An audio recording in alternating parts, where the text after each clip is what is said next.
Welcome to Cape Town News. Do hit subscribe and never miss a thing. Today is Friday, the 2nd of January, 2026, and here's what's making headlines in the Western Cape. Murder shocks Camps Bay after an elderly man is found tied up inside his home. Red tide sparks health alert as toxic shellfish wash up along the west coast. Traffic stop turns traumatic as the city responds to arrest allegations. City cracks down as pedestrian deaths mount on Cape Town freeways. MI Cape Town under fire as coach admits batters are chasing too much. Get Lucky Summer returns to Plett with a massive sunset concert this weekend. Warm and humid Saturday ahead with high cloud cover and choppy seas. Police are investigating the murder of an 84-year-old man who was found dead inside his home in Camps Bay, leaving the normally quiet suburb shaken.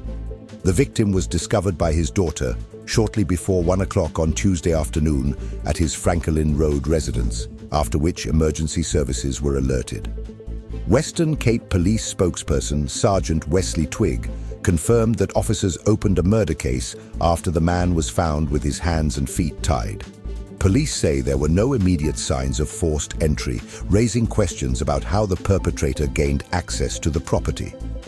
Investigators are now reviewing closed-circuit television footage from the street and surrounding areas, with private security companies assisting SAPS in analyzing video evidence. The Camps Bay Community Policing Forum says the killing has deeply unsettled residents, with chairperson Martin Steinau describing the incident as highly unusual for an area generally regarded as safe.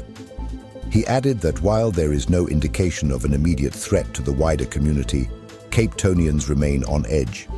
Police have appealed to anyone with information that could assist the investigation to come forward. Members of the public can contact the investigating officer, Warrant Officer Kupiso, as detectives continue to work to establish the circumstances surrounding the killing and identify those responsible. The killing has also reignited concerns around home security and isolation among elderly Cape Townians living alone, even in areas widely regarded as low risk.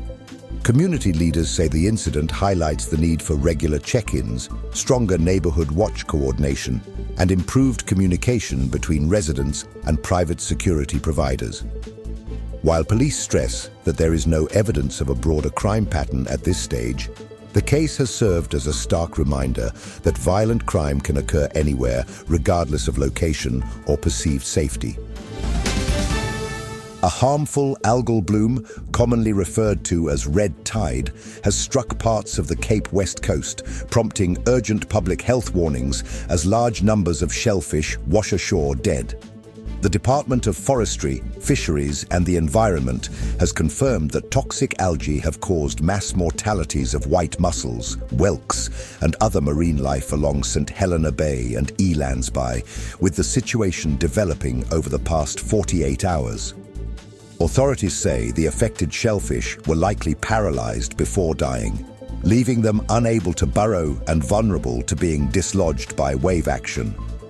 While red tide events are a known seasonal occurrence along the west coast during summer and autumn, officials warn that the current bloom is particularly dangerous because it is colorless and not visible to the naked eye. Despite the lack of visible discoloration, the bloom produces paralytic shellfish poisoning neurotoxins that pose a serious risk to human health. The department has strongly cautioned Cape Townians not to collect or consume any shellfish, whether washed up or harvested from the shoreline or subtidal areas. Officials have also warned against eating any washed-up marine animals, saying they are unsafe and could result in severe illness or death. Monitoring efforts are ongoing to assess the extent of the bloom and its impact on marine ecosystems.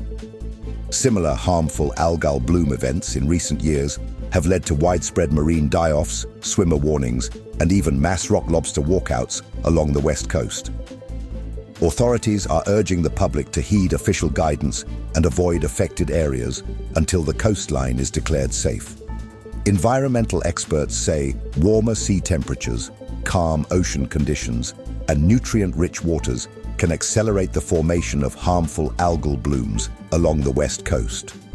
While red tide events are part of natural marine cycles, officials warn that climate variability and changing coastal conditions may increase their frequency and intensity.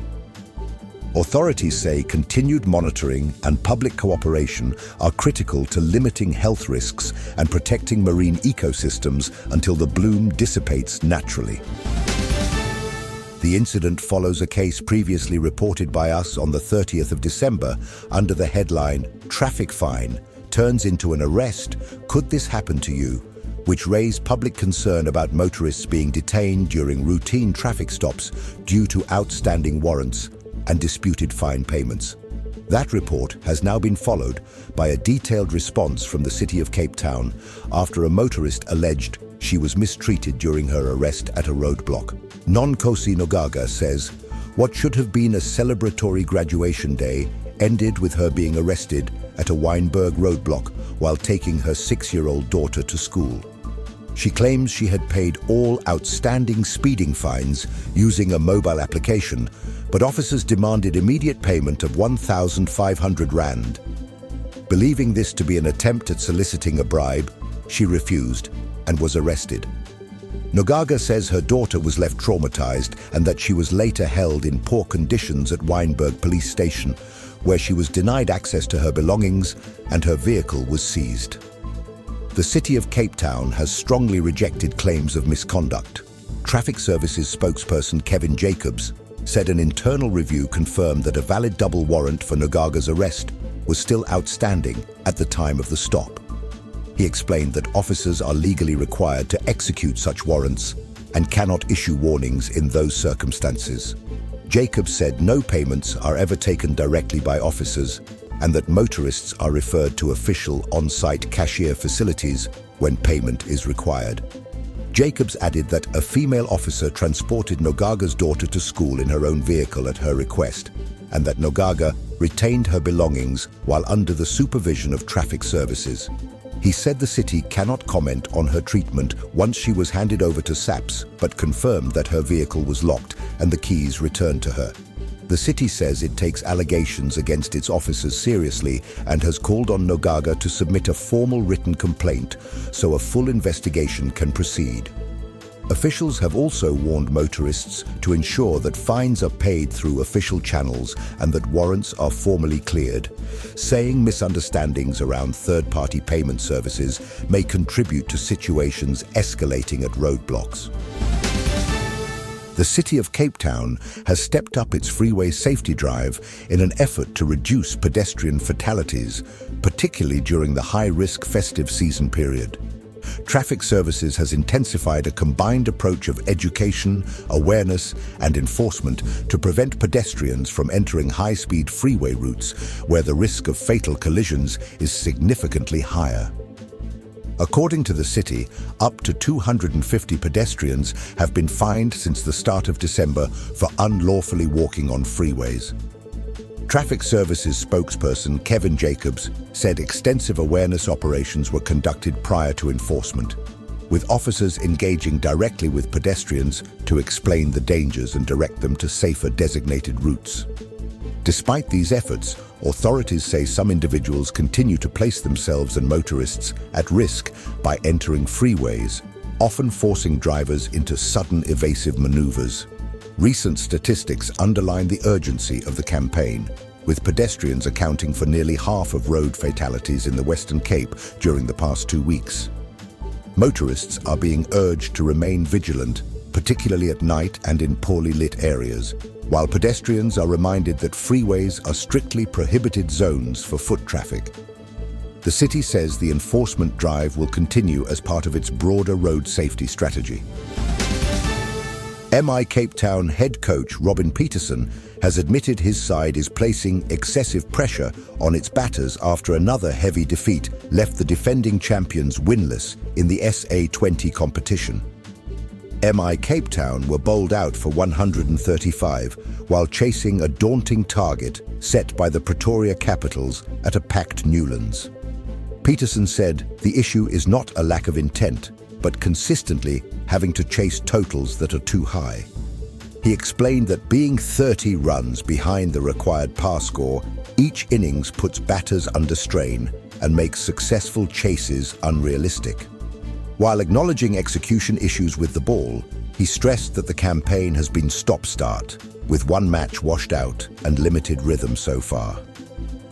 The coach praised Kagiso Rabada's return after a lengthy break, describing his leadership and professionalism as a major positive. He also confirmed that workload management remains a priority for key players like Rashid Khan and Jason Smith as the tournament progresses. MI Cape Town travel up the N1 next to face the Paarl Royals, with Peterson saying the squad remains confident it can build momentum and still push for playoff contention. Plett's favorite summer tradition returns this weekend as Get Lucky Summer lights up the lawns of the Beacon Island Hotel with a major sunset concert on Sunday. Set against ocean views and golden skies, the event brings together family, friends, and some of South Africa's biggest music acts for an evening of live entertainment. This year's lineup features electronic trio Good Luck, rising star Will Linley, rock legends Prime Circle, Grassy Spark, and Easy Freak.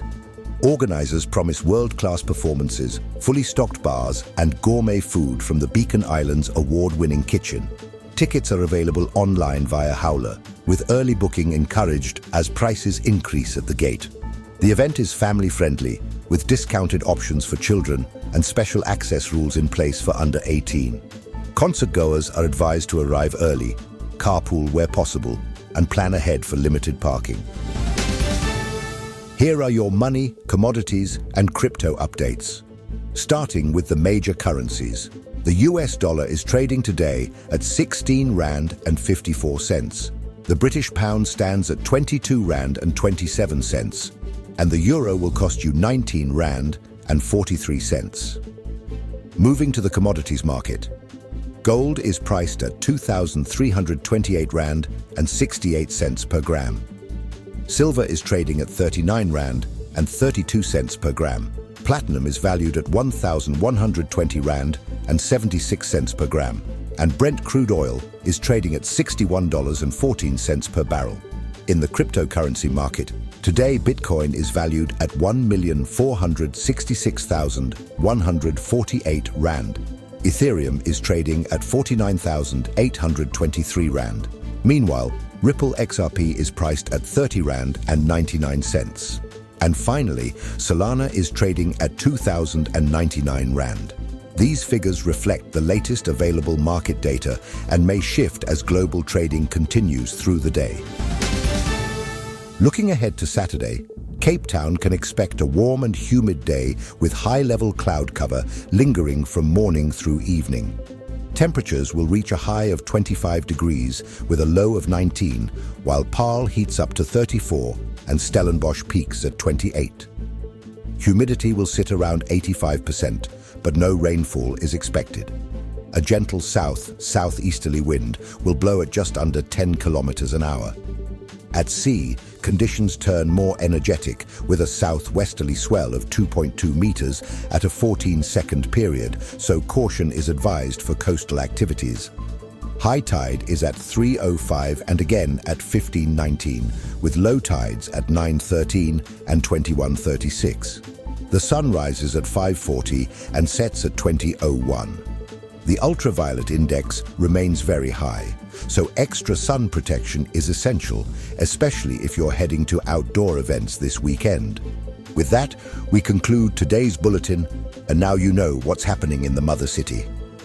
Thank you for watching Cape Town News. Make sure to subscribe and hit the notification bell so you never miss a story. We appreciate your support. Let us know your thoughts in the comments below.